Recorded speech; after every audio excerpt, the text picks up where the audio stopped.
What's going on, Thunder fans? Welcome back to the Bring the Thunder podcast, episode 24. Can't believe it's already episode 24. Shout out Kobe. But we're going to get straight into it.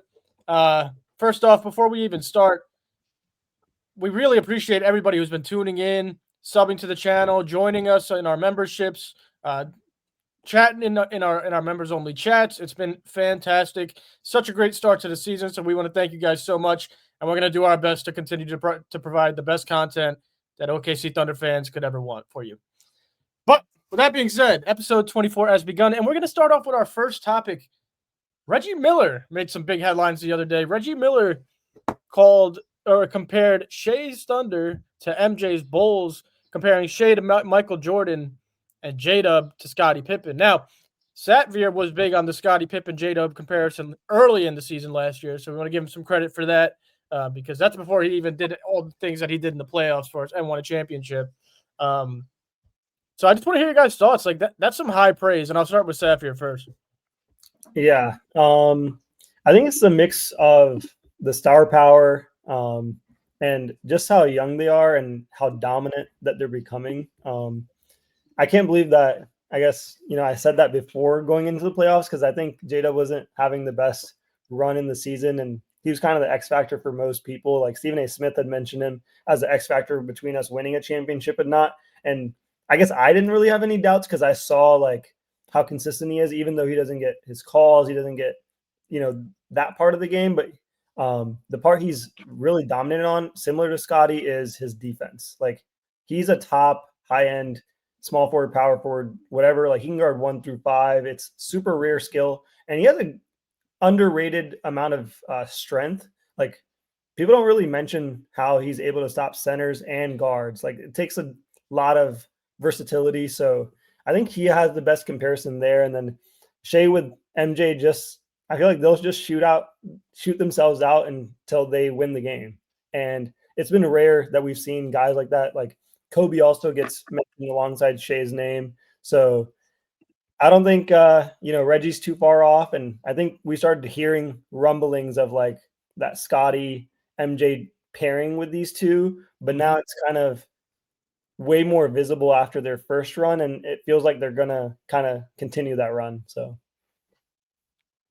Yeah, go ahead, Jack. I think first off, I think it's a wonderful high praise from Reggie, coming from a guy like Reggie, because Reggie Miller's an all-time guy. He's a legend, Hall of Famer. But I guess just to add off that, my question for Jack would be, do you see the similarities? Because I actually think I can understand the J-Dub Pippen conversation more than I see the Shai MJ. I kind of see more of Shai Kobe, Kobe was MJ after MJ. So I get what he's saying, but how do you see it?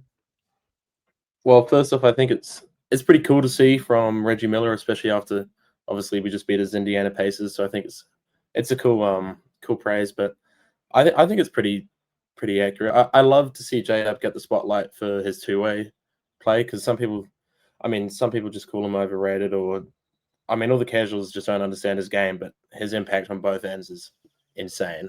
And then obviously Shai is just dominant like MJ, and I think they're different in some respects, but in regards to like mid-range and efficiency and being pretty talented on defense, I think they're pretty similar. So I like the comparison, and I hope we can three-peat and fulfill the prophecy. But if we are the Bulls, who do you reckon the Dennis Rodman is on the team?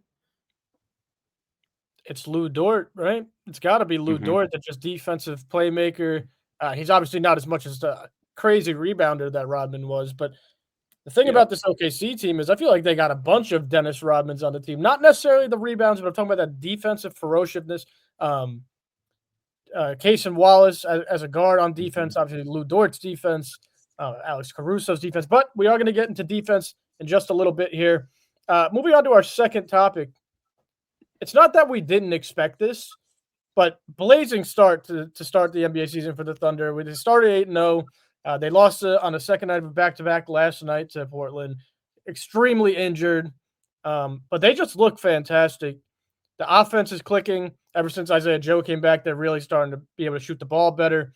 And they're doing this all without the Scottie Pippen, they're Jalen Williams, and they're also doing it without a bunch of other players as well. But mainly J-Dub, he's a top 10, top 15 player in the NBA already, and we're assuming his ascension is even going to climb even higher this year.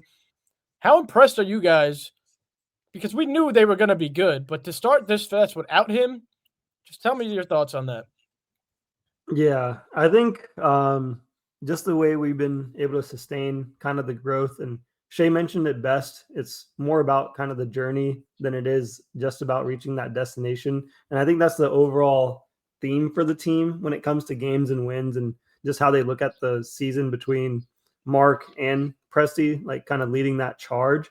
So the fact that, we have great player development, the returning chemistry, the buy-in from these guys, it just adds to that elite level consistency we had last season. And then that's carrying on into this season where we were like, oh, how are we winning games in these scenarios? And then we're doing that same thing now. And yeah, we'll drop a couple here and there where it's like, oh, we lost a game. But even last night's game, or, the game against Portland where we lost, it's like, well, we dropped one where we shouldn't have. Like most of the games, even last season, we were like, only like 4 of these where we actually really lost, where we didn't have a center or something like that. And in this case, we have so many injuries where we got a loss. But healthy, it feels like we're just an unstoppable, unmovable force right now. Yeah, for sure. And I think I'm kind of thinking of it in the light of, obviously, if we're healthy, then we're going to be unstoppable. But we've been so injured, so it is starting to become a bit of a concern for me with how much injuries we're facing. But I guess it's better to have it at the start of the season than the end. But we won't really know how the injuries go until they happen. So hopefully we can be healthy for playoffs and for the rest of the year. But at the moment, I'm starting to get a bit concerned with all the injuries. But obviously, if we're healthy, then who's stopping us? We're 8-1 without half our team. So for me, I think it's the continuance of the last year's regular season of just being constantly banged up, and hopefully we could get more healthy throughout the year, even though that's going to be a challenge too, because even our healthy players now, people get banged up. But if we are able to get this full team back together, this is the regular season team that plays their ass off. And then obviously they have postseason success as well. But there's a lot of teams in the NBA that play really hard during the regular season. This team that just won the NBA championship plays the hardest. So it's going to be a really successful regular season as long as we get our guys back. We definitely need them back because we saw a little bit of fatigue on our players last night, especially number 2, Shai. He was real tired in the late third, end of the fourth quarters. But once they all get back, there's going to be some tough games in the regular season. There's good teams, Denver, Houston, whatever. But those easy games, no offense to the fans out there, but the Utah Jazz, the bottom of the barrel teams, Washington Wizards, those are going to be super easy for us this year. While in the past, OKC has dropped games to the Brooklyn Nets at home, where it's like, come on, really? This team's different, and they don't do that. And if you're thinking, oh, well, they just lost to Portland last night, 1, they didn't have anybody on their roster, and 2, Portland has beaten OKC, Denver, and Golden State already to start. And the Lakers. And the Lakers. Actually, no, they lost to the Lakers on Monday. No. They competed that whole game as well. So it's actually, no, they did beat the Lakers. I'm sorry. They did end up beating the Lakers. I thought so. They've beaten a bunch of good teams since the scandal with Chauncey. He's off the court, and Portland's pretty much on fire. So that's an honest loss. That's a fine loss last night. They still competed their asses off, and they're going to continue to do that.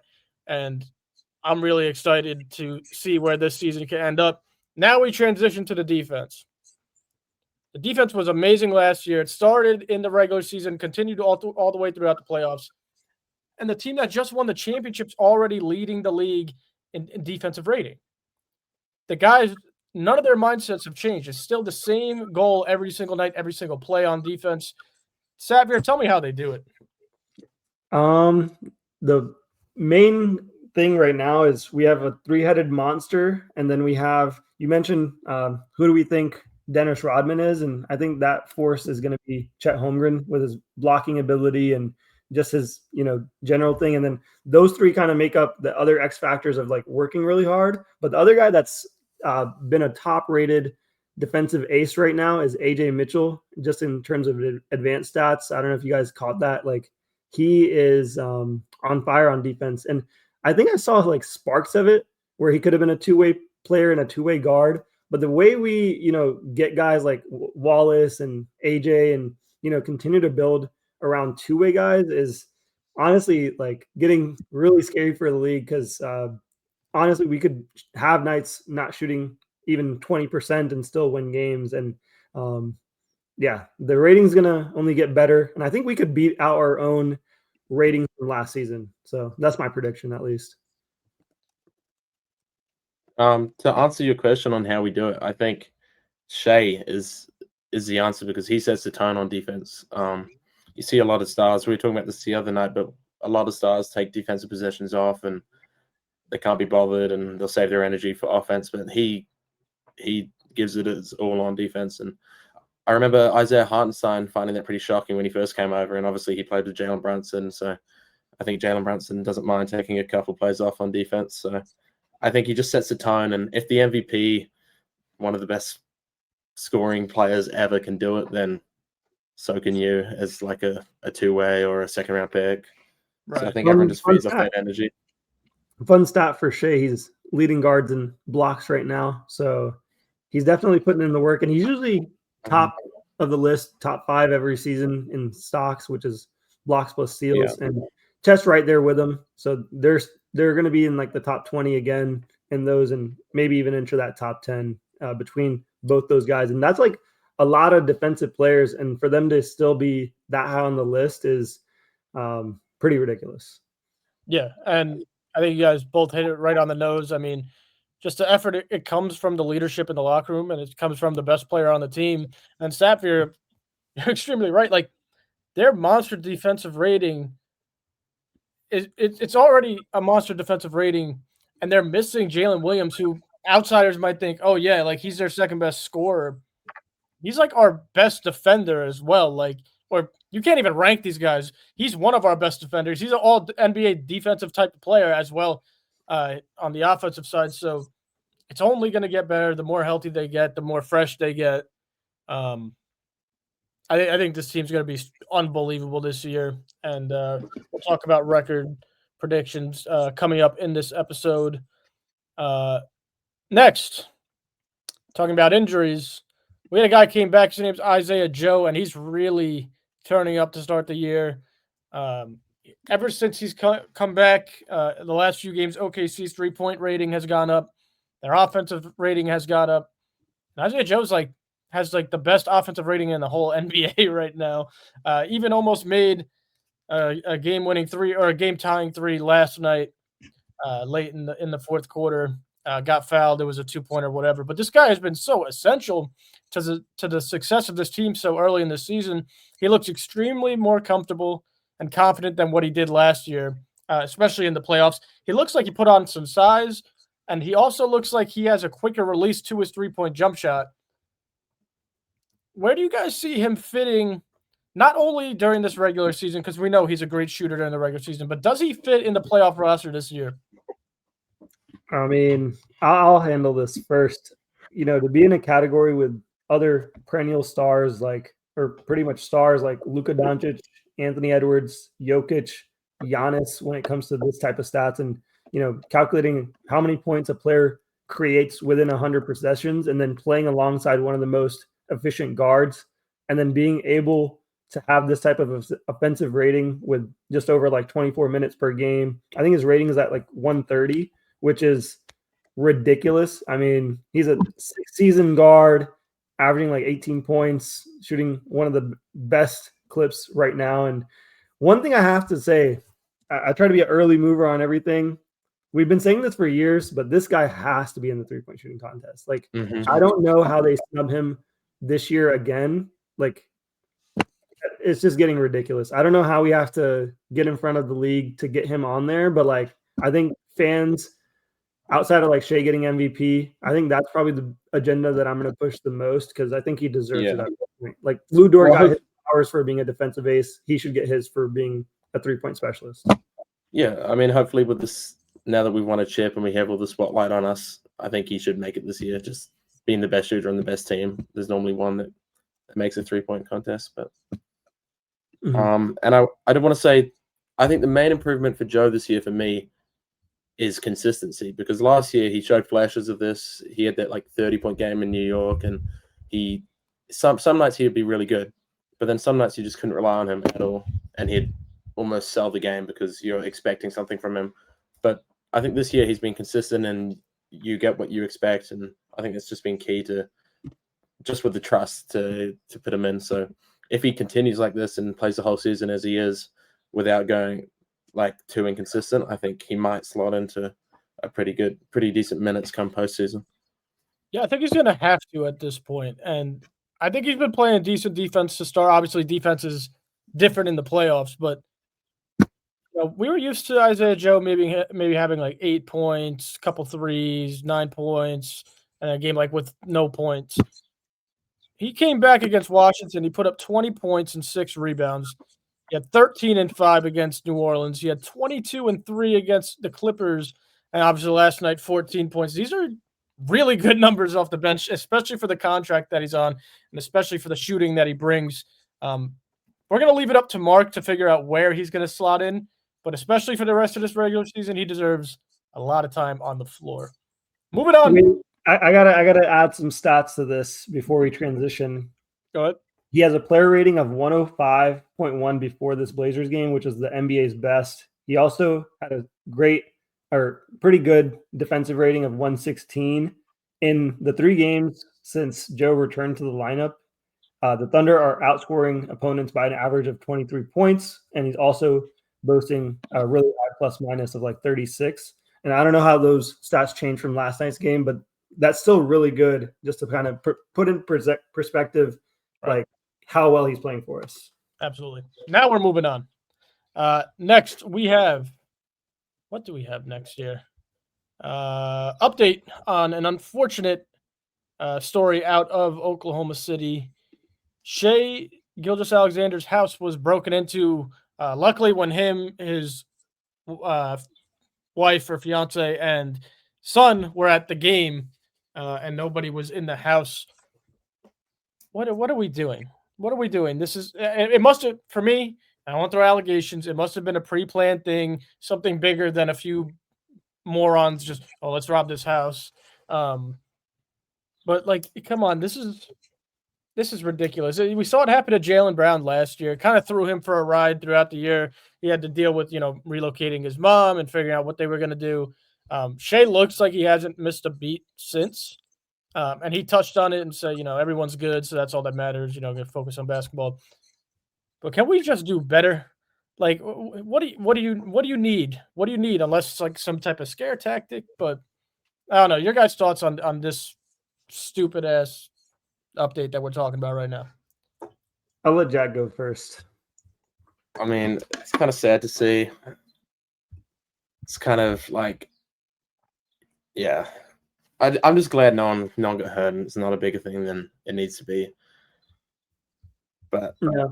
What I'll say is we've seen this across sports right now where robbers are robbing guys during games. So they planned, the robbery happened at 7:45 on an away game against the Wizards on the 30th. So they knew exactly, obviously, he's not going to be around, whatever. So I'm just surprised that, these sports athletes haven't started beefing up their security systems or getting teams around them because they have the money to do so.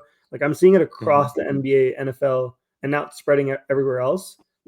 Not just Shai is dealing with this. It feels like it's happening once a month, and it seems like it could be the same set of couple robbers that are planning this out and doing these heists or whatever. And since Shai's such a upstanding guy, I'm sure he doesn't think he has many people he's against, so he's probably way relaxed in terms of his security. So that's the type of people they kind of go after. So definitely unfortunate, but yeah, I think he handled it super maturely, and that's really safe. Yeah, that's really all we could say on that. It's just super unfortunate, and I guess maybe it wasn't even a thought, like you said, that could even happen. That would be a possibility. And then also like where he is, it's a pretty safe place, where Shai lives. So probably didn't come off the top of the head. And honestly, it shouldn't have to be that way. He shouldn't have to be thinking that way, but that's the world we're in right now. So glad everything's okay on his end, and he just continues to provide entertainment for us on the nightly. So we appreciate that. Moving on to another sore subject but we have to talk about it. Jalen Williams has been awful from the 3-point line this year. He's shooting a career low 26%, 26.8% from three. So I'll give him 27%. I'll give him the benefit of the doubt, but if that doesn't do much for him, and this team, they're missing it because he's still wide open when he's shooting. And compared to the last few years where it was pretty much knockdown, he hasn't even looked remotely close to making these shots. They kind of look bad. We know he's got the shoulder banged up, but it's opposite shoulder of shooting. Now it's got me touching both of my shoulders live on camera. But yeah, 26% is not going to cut it. And to refer from last season, he was shooting 40% from three last year. And well, just under. He did 39.9% from 40% from three last year, 37 the year before. And even as a rookie, it was 40, but that was limited shots. But so we know he's a good shooter, and we're hoping that it's just a little bit of rust. But we're also kind of hoping that he could get through it pretty quick because we need those shots to be made, and because they're there every time on that pick and roll. Do you guys think this is just a slump to start the year, or is it something bigger that we're not missing, or that we are missing? I'll go first. I think this is just a slump. When a guy shows you who they are, even though his form kind of is a little bit weird at times for me, but he's been proven to make his shots, and generally his field goal percentage is higher too. That's something that's low. It's at 35% versus he's in the upper 40s. So even close to the basket, he's not getting his attempts off. So I don't know if it's fatigue, how the summer workouts went for him, because I don't think I saw much on his end in terms of workouts, just calling it like it is. And then on top of that, like, it's probably because of the summer and he's starting off slow and it's just a slump, and he'll pick it up as, he gets a little bit more cardio. Also his time in terms of, in terms of the lineups and stuff is usually a lot more sporadic because of his role is just kind of a plug and play guy. So it's hard to get consistency. Typically when he's been in for limited amounts in each quarter, he's always been really consistent on his shot. So for me, it's just a surprise to see him not knock it down. Like every time he's in, it feels like he's shooting a pretty positive percentage. So yeah, I'm not going to look too much into it. It is kind of weird that he's taking so many threes, or like a significant bump up. Yeah. I don't know if that's something he was directed to do to create that spacing, but I'd like to see him first starting to go into the inside and get consistent on that, and then move to the outside. So yeah, I'm going to jump in here real quick, Jack, right before you go, just because Satvir kind of just sparked my mind. The bump up of the amount of threes and the quantity of threes that he's taking is pretty substantial. I could raise the question, he's being used a lot to start this year, especially with Chet kind of resting a few games, and they say he got banged up, and obviously J-Dub is huge down low for us as well. So he's been in the game a lot more than probably he's ever been outside of like the Nikola Jokic minutes that he got in the playoffs. But the shots are just open. So like we're pretty comfortable with him shooting that amount of threes because he was shooting 40% last year. We used to talk about it last year. I remember specifically us just like after a post game, it's like, yeah, every time he shoots that ball from the top key, we think it's going in. And I think once he can get back to that, hopefully we won't have to talk about this again. Jack, your thoughts? Well, I think from what I'm like watching with my eyes and from my memory, they're all open threes, really. It's not like he's taking silly shots or anything. He's just missing them straight up, which is like at the end of the day, if you have an NBA player and he has a wide open three, you can't be too mad if he shoots it. Like, it is what it is. But I think the whole team got off to such a rough start from three, and I think he's one of the last to get back into it. But I'm hoping with how everyone else is shooting, he'll follow along and get into his groove. But I think it's just a slump to start the season, and the stats are there for the last couple of years. Like he's a decent shooter, so I think he'll work through it. He's also missing his buddy J-Dub. So once J-Dub's back, I know those percentages are going high 50s.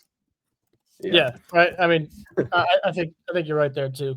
Our next topic of this wonderful episode 24, we're gonna go at somebody a little bit that we went at in the playoffs, but probably with a different mindset this year. Let's grade Coach Mark and what he's done through the first 9 games. I think he's been wonderful. I think he's been very good. I think he's been super aggressive with the challenges, and he listens to his players when they tell him that it wasn't a foul. He's challenging, and they're getting it right mostly every time so far this year. I think he's playing his cards right with the players that he's having to put in the games and what lineups and figuring all that out with the injuries. And I also see him getting more animated this year than I ever have, which is something I like to see out of my coach. Not all the time, but every once in a while, which we weren't really used to seeing last year.